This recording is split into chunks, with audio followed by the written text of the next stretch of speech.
Health is wealth, and of course, it's a health and nutrition app. Stress से hormonal imbalance होता है या hormonal imbalance से stress होता है? पैसे के पीछे भाग रहे हैं, लग्जरीज के पीछे भाग रहे हैं, तो it creates a lot of mental stress. Hormones किस चीज़ से बनता है? It is made with protein and good fats. उसके लिए वो कुछ भी करना चाहते हैं, मतलब वर्कआउट भी, excess workout.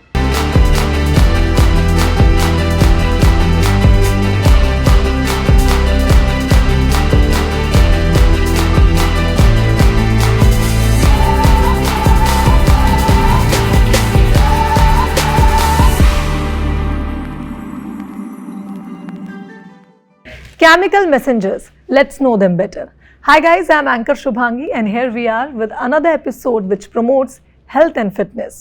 Costonop believes in health and fitness, health is wealth, and of course it's a health and nutrition app. जैसा कि पिछले एपिसोड में हमने हेल्दी लाइफस्टाइल की बात की थी एंड हेल्दी लाइफस्टाइल में मेजर रोल प्ले करता है hormone. What are hormones? Today we are going to discuss this. So today we have our expert panel जो हमें बताएंगे हार्मोन्स के इम्पोर्टेंस के बारे में. And first of all, I like to introduce them. We have Dr. Ashok Gupta, who is consultant in internal medicine, Bansal Hospital, Bhopal. We have Gauri Paliwal, she is a dietitian. And we have Dharmesh Sharma, who is fitness expert.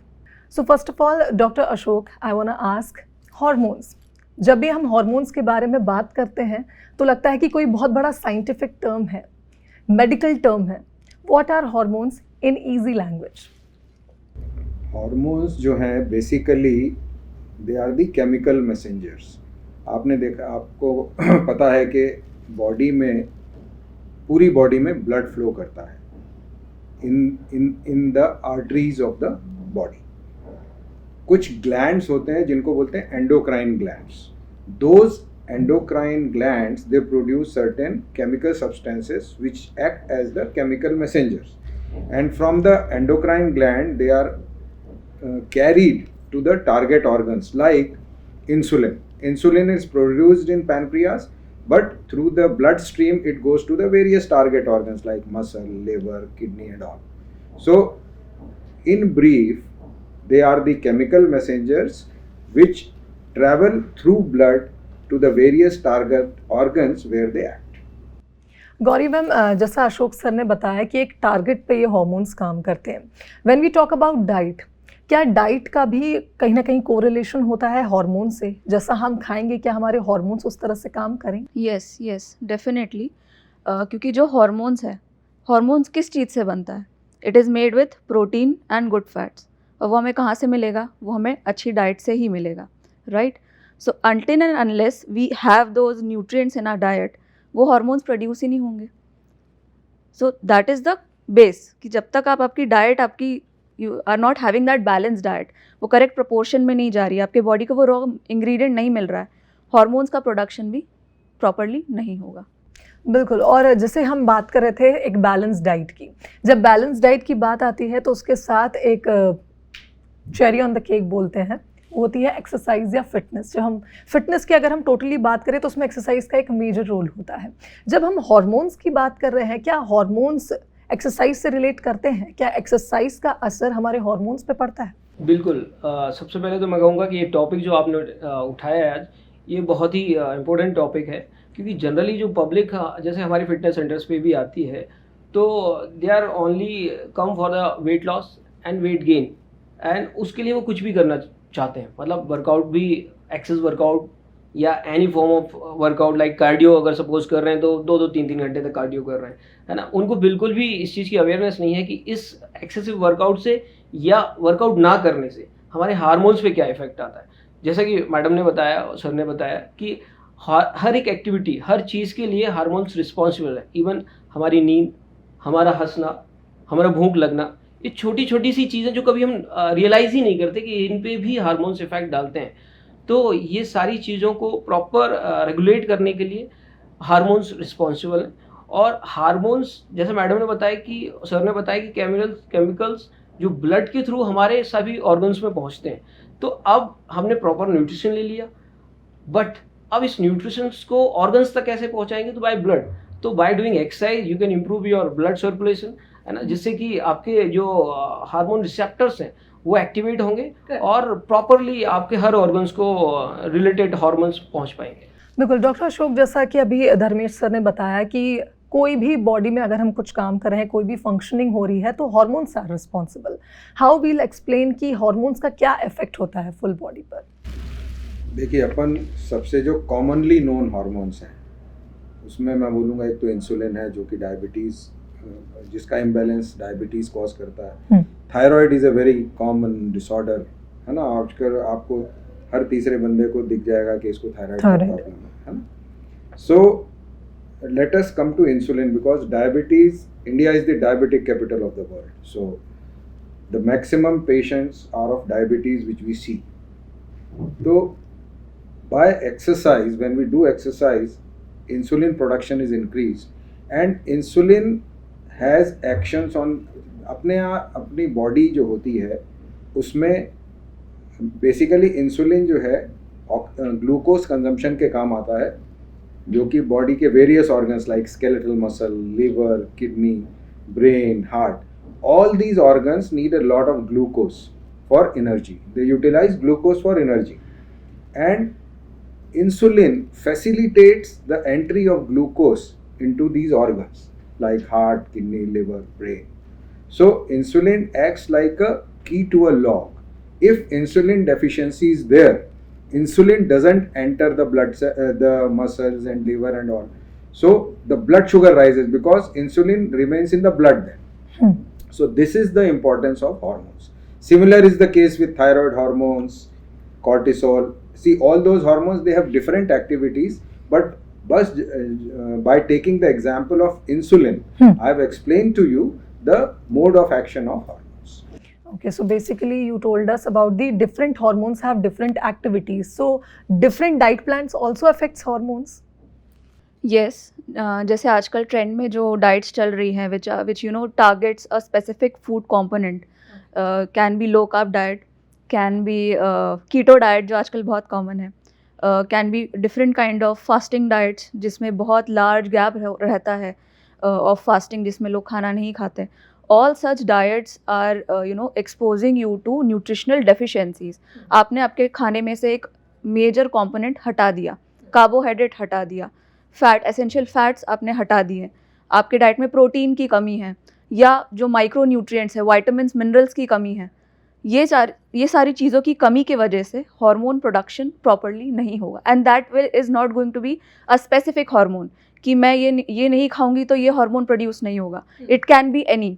Okay, so basically ये कहा जाए कि खाने का असर जो लोग समझते हैं कि शायद हार्मोन्स पे नहीं पड़ता हो क्योंकि वो तो एक केमिकल मैसेंजर है, कैसे खाने से रिलेट हो सकता है. बट हमें समझना चाहिए कि हमारी डाइट मेजर रोल प्ले करती है हेल्दी लाइफस्टाइल के लिए भी और हार्मोनल बैलेंस के लिए भी. अब अगर हम बात करें धर्मेश जी, जिस तरह से आजकल की लाइफस्टाइल है लोगों के अंदर कॉम्पिटिशन लेवल बहुत ज़्यादा है और बहुत ज़्यादा सोशल मीडिया का भी क्रेज़ है और कहीं ना कहीं एक इन्फ्लुएंसर बनने के चलते जैसा कि कहा कि किसी एक चीज़ पे फोकस करते हैं लोग. खास करके अगर हम बॉडी बिल्डिंग की बात करें, लोगों का मेन फोकस रहता है हमें प्रोटीन इंटेक ज़्यादा से ज़्यादा करना है. उसके अलावा कोई न्यूट्रिएंट्स, मिनरल्स के बारे में ना वो जानकारी लेते हैं और ना वो उनको लेते हैं, इंटेक करते हैं. सो बेसिकली जब ऐसे केसेस आपके पास आते हैं, हाउ यू डील, उनको हार्मोन्स के बारे में आप कैसे एक्सप्लेन करते हैं? क्योंकि अगर वो सिर्फ प्रोटीन लिए जा रहे हैं तो बाकी मिनरल्स एंड विटामिन्स तो उनको नहीं मिल पा. बिल्कुल, बहुत ही अच्छा सवाल आपने किया है. आज रियली ये सबसे बड़ी प्रॉब्लम है कि हर एक इंडिविजुअल शॉर्टकट चाहता है. मतलब in a few months they need good muscular body, है ना, and the only single target the muscular body, है ना. They never work on other fitness component like speed, stamina, balance, flexibility. इन सारी चीज़ों को अवॉइड करके वो किसी ना किसी शॉर्टकट से सिर्फ और सिर्फ बॉडी बनाना चाहते हैं. उसके लिए जैसे आपने बताया हाई प्रोटीन डाइट, वो high protein diet and even steroids कई लोग सजेस्ट भी करते हैं. बट मेरा सबसे पहला जवाब उनको यही रहता है, please ask to the expert, है ना. अगर आपको कोई भी न्यूट्रिशन सप्लीमेंट लेना है या अपनी डाइट में कोई भी चेंजेस करने हैं तो पहले आप एक्सपर्ट की एडवाइस लें, उसी के आधार पर आप अपने डाइट शेड्यूल को ठीक करें. अदरवाइज आप शॉर्टकट में अपने टारगेट को अचीव करने के लिए अपनी बॉडी के साथ लॉन्ग रन में बहुत सारे साइड इफ़ेक्ट्स लेके आएंगे जो कि आपको इन फ्यूचर बहुत बड़ी प्रॉब्लम्स दे सकते हैं. डॉक्टर अशोक, ज़्यादातर हमने देखा है कि हार्मोन्स के बारे में ही लोगों को नहीं पता है, तो उसके बैलेंस इम्बैलेंस के बारे में तो बिल्कुल ही आइडिया नहीं होता। लेकिन अगर बॉडी में हार्मोनल इम्बैलेंस होता है तो कहीं ना कहीं बॉडी रिफ्लेक्ट करती है, बॉडी हमें खुद बताती है कि वो ठीक नहीं है। तो कौन सी वो बीमारियां होती हैं जो हार्मोनल इम्बैलेंस के कारण? बेसिकली क्या है, हार्मोन्स बॉडी के होम्योस्टेसिस को मेंटेन करते हैं। होम्योस्टेसिस मतलब normal environment for the functioning of various organs. Okay. अब जैसे मैंने अभी पहला एग्जांपल लिया इंसुलिन। अगर इंसुलिन इम्बैलेंस है, इम्बैलेंस क्या हो सकता है, या तो एक्सेस हो सकता है या डेफिशिएंसी हो सकती है। तो 99% पेशेंट इंसुलिन डेफिशिएंसी के होते हैं। पैनक्रियाज का एक कैंसर होता है जिसको बोलते हैं इंसुलिनोमा, उसमें इंसुलिन बॉडी में ज़्यादा होता है। Otherwise 99% cases there is a deficiency of insulin. So imbalance of insulin causes diabetes. और इंसुलिन इम्बैलेंस दो टाइप का होता है। आपने देखा होगा, जैसे धर्मेश ने बात करी कि लोग मस्कुलर बॉडी बनाना चाहते हैं, वेट लूज करना चाहते हैं, तो obesity is a big problem these days. तो ओबेसिटी में इंसुलिन का प्रोडक्शन कम नहीं होता, इंसुलिन रेजिस्टेंस होता है, इंसुलिन का एक्शन कम हो जाता है। तो obesity is a very big cause for diabetes because it causes insulin resistance. जो थिन पेशेंट होते हैं उसमें इंसुलिन का प्रोडक्शन ही कम रहता है, तो that causes diabetes. But either ways इसका इम्प्लीकेशन ये होता है कि अगर पेशेंट अपना वेट रिडक्शन कर ले तो इंसुलिन रेजिस्टेंस कम हो जाता है। सिमिलरली थायराइड हार्मोन्स के ओवर प्रोडक्शन से हाइपरथायरॉयडिज्म होता है। हाइपरथायरॉयडिज्म में क्या होता है, वेट लॉस होता है, स्लीपलेसनेस होती है, हीट इंटॉलरेंस होती है। हाइपोथायरॉइड मतलब अंडर प्रोडक्शन ऑफ थायराइड, तो उसमें वेट गेन हो जाता है, सीवियर वेट गेन होता है, लेथार्जी रहती है, फैटीग रहता है, आदमी दिन भर सोता रहता है। ऐसे ही female hormones FSH and LH, इनके इम्बैलेंस से इनफर्टिलिटी हो जाती है, PCOD हो जाती है। So the hormonal imbalance is responsible for many of the disease. Melatonin एक हार्मोन होता है जो कि पीनियल ग्लैंड से बनता है, अगर उसकी डेफिशिएंसी होती है तो स्लीप डिसऑर्डर्स हो जाते हैं, मूड स्विंग्स हो जाते हैं। So there are so many hormones which cause so many diseases. Similarly हम जब बात करते थे हेल्थी लाइफस्टाइल की, हमने जब बात करी थी तो उसमें एक मेजर फैक्टर आया था कि खास करके फीमेल्स, ना डाइट प्लान होता है ना एक्सरसाइज प्लान होता है। एज एन डाइटिशियन आप बताएं कितनी फीमेल्स आपके पास आती होंगी जो ये कहती होंगी कि हमें डाइट प्लान चाहिए। यूजुअली हम आते हैं वेट लॉस या वेट गेन के लिए। So basically health and hormones are correlated to each other. और अगर हम फीमेल्स की बात करें, जैसे सर ने जिक्र किया कि एक हार्मोन होता है जिसके कारण अगर उसकी डेफिशिएंसी या उसके इंक्रीज होने से इनफर्टिलिटी का प्रॉब्लम होता है, क्या डाइट से हम इसे कवर अप कर सकते हैं? यस, बहुत ही अच्छा क्वेश्चन है। ऐसी बहुत सारी, मतलब I see almost every girl that comes to me, तो उसमें diet they are restricted to weight loss, most of them, कि मुझे पतला होना है, I want to have a fit in this dress, उतना ही उनका विजन है। And they want diet quick, फटाफट हो जाए, जैसे सर ने बताया कि मुझे ओवर द नाइट रिजल्ट्स दिखने लग जाए, राइट। हम लॉन्ग टर्म वो नहीं सोच पाते। जैसे PCOD सर बता रहे थे, every other girl now has PCOD and from a very young age. Why? इसमें सबसे इम्पॉर्टेंट जो कंपोनेंट जो हम लोग आजकल बात नहीं करते, हम बोलते हैं कि क्या खाना है, प्रोटीन खा लो, फैट खा लो, क्या नहीं खाना है। सबसे इम्पॉर्टेंट पार्ट है प्रोसेस फूड्स। प्रोसेस फूड्स में there are 223 some of these preservatives and additives that are added, जो आपके ईस्ट्रोजन रिसेप्टर्स को ही डैमेज कर देते हैं। तो अगर आपका हार्मोन का रिसेप्टर जो ताला जो है, चाबी का जो ताला है, वही आपने रस्टेड कर दिया है, तो कितना ही अच्छा चाबी ले आओ, वो ताला खुलेगा ही नहीं खुलेगा। एग्जैक्टली। और जब हम एक्सरसाइज पे आते हैं, अगर उस पार्ट पे जाएं, एक्सरसाइज के पार्ट पे जाएं, तो क्या ये कवर अप हो सकता है, ये जो इम्बैलेंस है बॉडी में हार्मोन्स का, क्या एक्सरसाइज के थ्रू ये कवर अप हो सकता है? बिल्कुल। जैसे मैडम ने बताया कि क्या खाना है और क्या नहीं खाना है, ये ज़्यादा इम्पोर्टेंट है। वैसे ही लाइफ में जैसे बहुत सारी चीज़ें अभी एडअप हो गई हैं हमारी लाइफस्टाइल में कि हम लेट सोना आज की जनरेशन में एक ट्रेंड बन गया है। मतलब दे स्लीप अराउंड 2 और 12 o'clock, है ना। तो लेट उठना भी फिर एक ट्रेंड में आ गया है। तो ये सारी बैड हैबिट्स जो हैं, जो कहीं ना कहीं जो ये सेडेंट्री लाइफस्टाइल जो है वो यही है। और अब ये चीज़ें कट करना और एक्सरसाइज को अपनी लाइफ में ऐड करना। जैसे ही हम एक्सरसाइज को ऐड करेंगे अपनी लाइफस्टाइल में, तो एक पॉजिटिविटी आपके अंदर आएगी।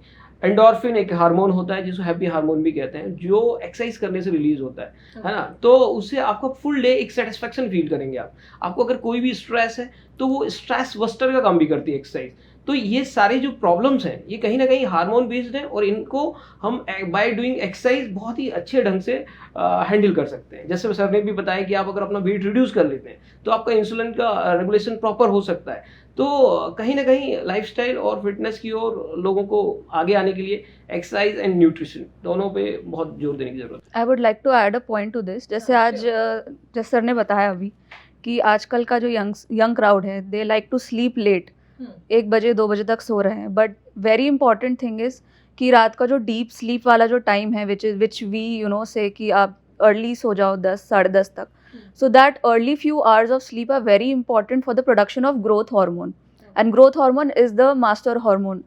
तो अगर मास्टर हार्मोन आपने डिसरप्ट कर दिया तो बाकी के जितने हार्मोन्स हैं, be it insulin, be it LH, FSH, thyroid, वो कहीं ना कहीं वो डैमेज होंगे ही।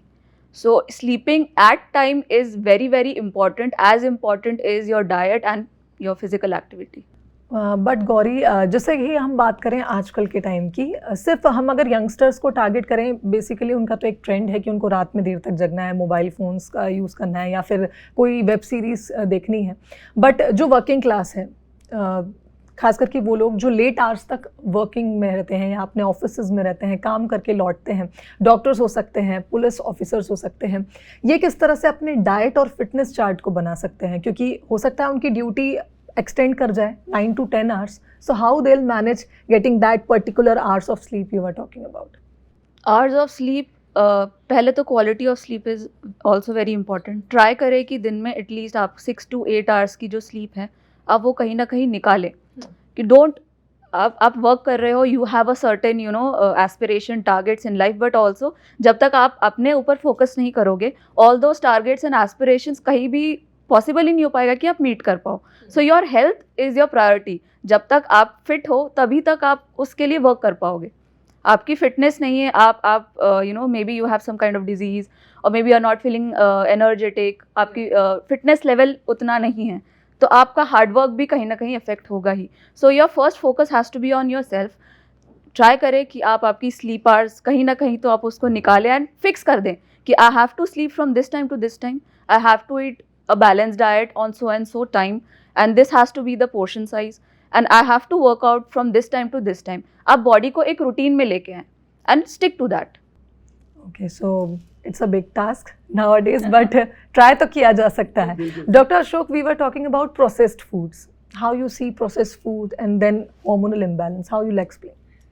See, processed food contains lots of carbohydrates, lots of fat, cheese Vs ये सब में बहुत होता है, और they have a very high salt content also. yes. तो अब आप देखिए, अगर हाई कार्ब डाइट है तो it causes excessive insulin production, और भी जो जैसे कॉफ़ी है, शुगर्स हैं, ये जितने भी प्रोसेस चीज़ें आती हैं तो they destroy the insulin balance. ऐसे ही there are certain foods that will increase the production of cortisol. Cortisol is basically a hormone that again causes weight gain. Then they can affect the production of adiponectin and leptin. That again can cause weight gain. So processed foods, they are actually not meant for our body. If we consume them, they definitely disturb the hormonal balance. They cause obesity and other disorders. They can even cause sleep disorders by reducing the production of melatonin. Okay, so now we should talk about hunger suppressants. I guess कोई भी diet plan अगर बनवाता है या आपके पास आता है consult करने के लिए, तो जब हमें वेट लॉस करना है खास करके, तो लोग सोचते हैं शायद कम खाएंगे तो वेट लूज़ हो जाएगा, और अगर घर पे कोई डाइट चार्ट बनाते हैं तो उसमें भी ऐसी चीज़ों को उस चार्ट में इंक्लूड करते हैं जिससे उनको भूख कम लगे। So in that case how you explain them कि ये जो हंगर सप्रेसेंट्स हैं कितना बड़ा एक चैलेंज बन जाते हैं बॉडी के लिए, डाइजेस्ट करने के लिए भी, साथ ही साथ ये क्या एक इल इफेक्ट दे सकते हैं हमारी ओवरऑल वेलबींग को? Okay, so hunger suppressants basically, are a quick जो वेट लॉस जिनको ओवरनाइट चाहिए होता है, तो इट इज़ पीपल थिंक कि मैं ये चाय पीऊँगी तो मेरा कल तक ही 10 किलो कम हो जाएगा, या मैं ये पाउडर खा लूँगी तो मेरा they want some kind of a fancy result in 10-15 days. इस चीज़ का को लोग यूज़ करते हैं। There are an number of products available in market, but we need to understand कि इनमें क्या ऐसी चीज़ है कि इतना फास्ट रिजल्ट दे रहा है।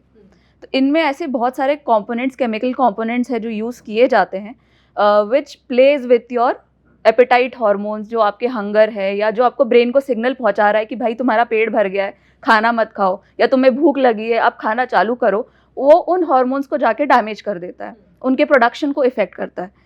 आपको मे बी उस 10-15 दिन में बहुत अच्छा रिजल्ट मिल जाएगा, but the moment you stop having that what ever T और XYZ प्रोडक्ट, आपका जो हार्मोनल लेवल्स है वो तो बर्बाद हो ही गया है, प्रोडक्शन खराब हो गया है, आपने बॉडी को मेटाबॉलिकली डैमेज कर लिया है, प्लस जो वेट लॉस किया था वो अगले 5 से 10 दिन में वापस रीगेन भी हो जाएगा। And some females are obsessed with green tea. I want you to explain them why they are so obsessed with green tea. Green tea के 3 कप पी लिया, आज तो इतनी कैलोरीज बर्न हो गई होगी। यस, ये एक्चुअली बहुत बड़ा कंसेप्शन है, मिथ है दैट ग्रीन टी पी के पता नहीं क्या फैट बर्न हो जाएगा, but no, green tea yes definitely has a lot of antioxidants. आप उसे as a source of antioxidant use कीजिए, it has anti inflammatory effects, वो आपको बाकी हेल्थ बेनिफिट्स देगा बट उससे फैट मेल्ट नहीं होगा।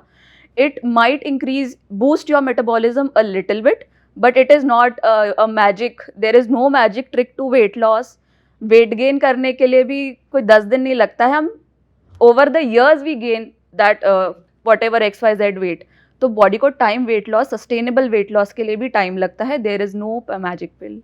Gauri was talking about fat burn, and I guess जो लोग जिम आते हैं उनको लगता है कि आज इतना पसीना बहा लिया है, काफ़ी फैट भी शरीर से हट गया होगा या झड़ गया होगा। खास करके जो थोड़ी एजड फीमेल्स होती हैं उनका ये मानना है आज बहुत पसीना बहा है जिम में, तो पक्का आज मैं पतली हो गई होंगी या मैं अपने ड्रेस में फिट हो जाऊंगी। क्या ऐसे केसेस आपके पास आते हैं, and how you deal with them? बिल्कुल, ऐसे केसेस बहुत सारे आते हैं। और दूसरा एक और चीज़ ऐड करना चाहूँगा कि जिम फी सपोज भर दी है या कहीं किसी एक्टिविटी में हम पार्टिसिपेट कर रहे हैं तो फुल ही उसको यूटिलाइज करना है ना।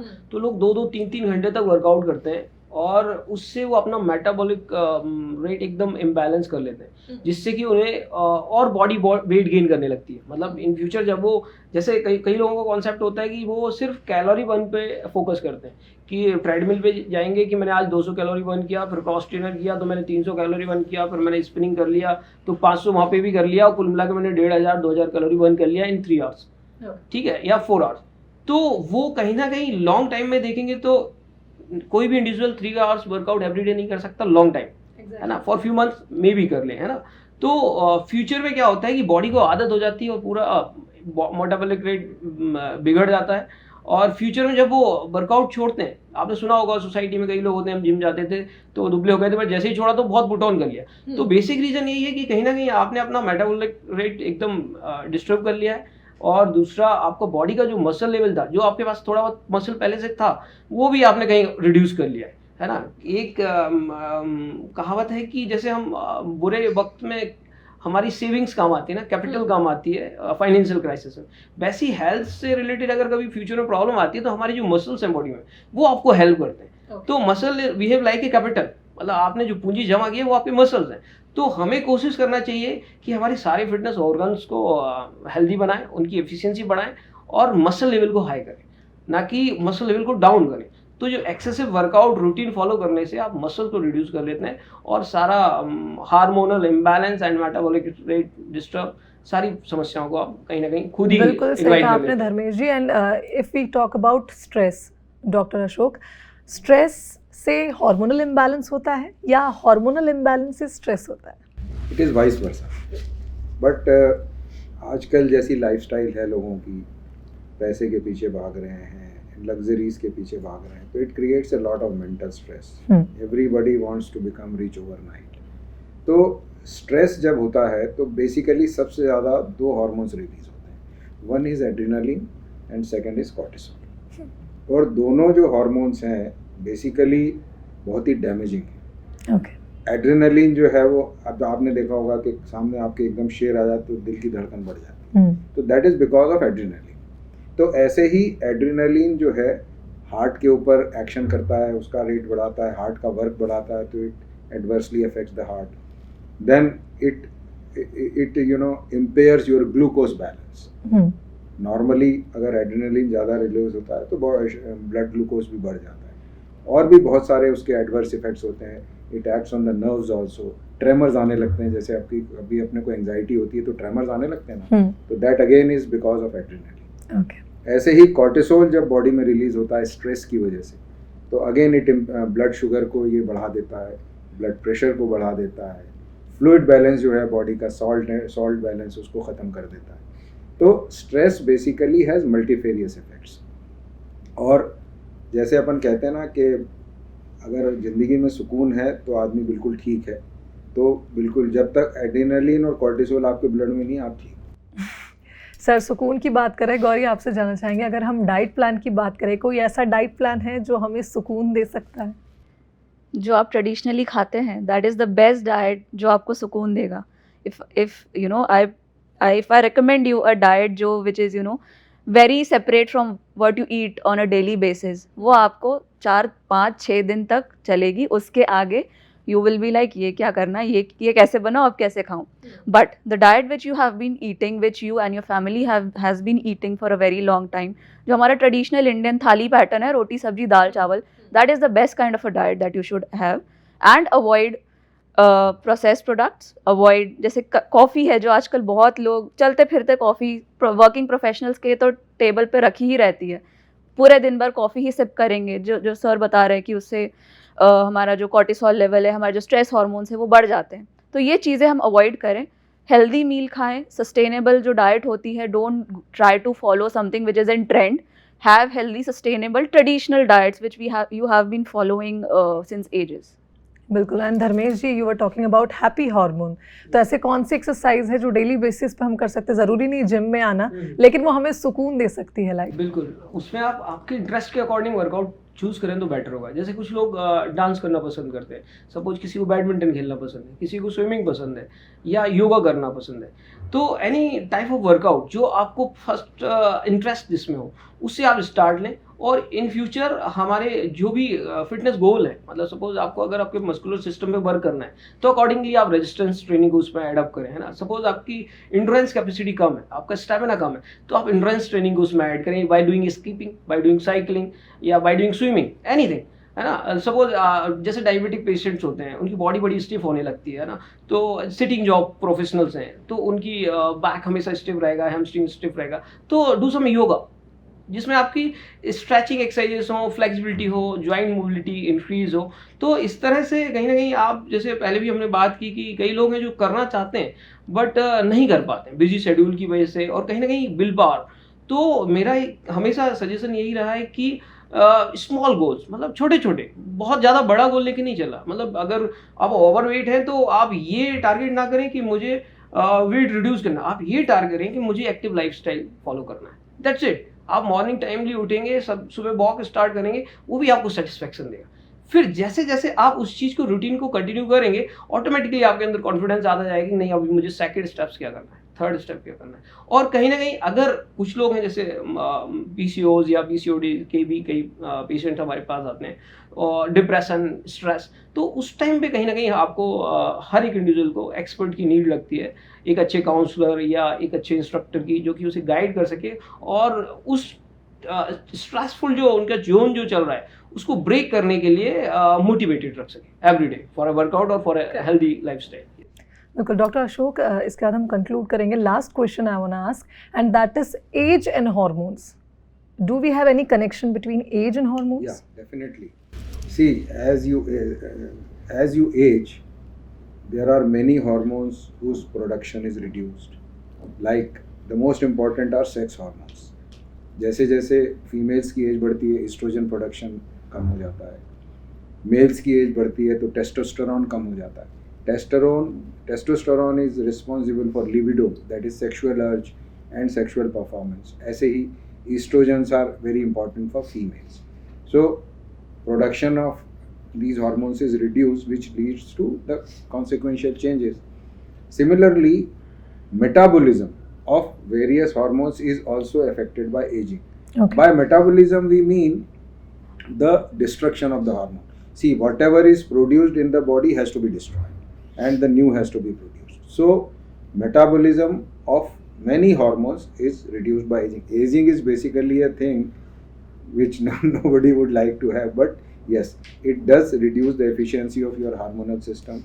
It does reduce the production, does reduce the metabolism, but then it has to be, God has made us like this. So, Dr. Ashok, Gauri ma'am and Dharmesh sir, thank you so much for this healthy conversation. और आज हमारी इस conversation से हमें ये पता चला कि hormones are so important in our life and in our bodies, क्योंकि ये इन्फ्लुएंस करता है हमारे physical as well as mental health को. So for your mental and physical wellbeing you need hormonal balance, and for that we have TONOP, a health and nutrition app that covers the dietary aspects of your health. कल जैसी lifestyle है लोगों की, पैसे के पीछे भाग रहे हैं, लग्जरीज के पीछे भाग रहे हैं, तो it creates a lot of mental stress.